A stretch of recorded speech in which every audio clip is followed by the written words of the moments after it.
అంత ప్రభుత్వం భేషజాలకు పోకుండా వెంటనే దాన్ని రిస్టోర్ చేసినట్టయితే రేపు ప్రతికూల పరిస్థితుల్లో కూడా ఈ రాష్ట్రానికి కల్పతరు కాళేశ్వరం ప్రాజెక్ట్. సో అలాంటి ప్రాజెక్టు మీద ఇంకా చిల్లర రాజకీయాలు మాని, చిల్లర ప్రచారాలు మాని, భేషజాలకు పోకుండా ఇలా ప్రాజెక్టును రూపకల్పన చేయాల్సిన అవసరం ఉంది.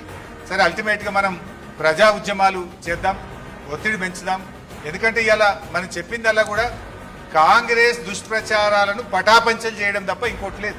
ఇలా కమిషన్ ముందుకు పోవడానికి ఏదో భయపడుతున్నా. ఎవరు భయపడుతున్నారని చెప్పి నీకు రేవంత్ రెడ్డికి? తప్పకుండా కాళేశ్వరం కమిషన్ ముందు మేము వెళ్తాం.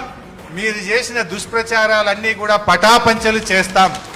దానికి ఎవరు భయపడేది లేదు. ప్రాణత్యాగానికే సిద్ధపడ్డ నాయకులు ఇలాంటి మీరు చేసే చిల్లర టాటాకు చప్పుళ్లకు భయపడే నాయకత్వం బీఆర్ఎస్ నాయకత్వం. డెఫినెట్ గా మీరు చెప్పిన అబద్ధాలు, గోబల్స్ అన్నింటినీ కూడా పటాపంచలు చేసి నిజాలన్నీ కాళేశ్వరం ముందు చెప్తామని చెప్పి కూడా మేము ఈ సందర్భంగా తెలియజేస్తూ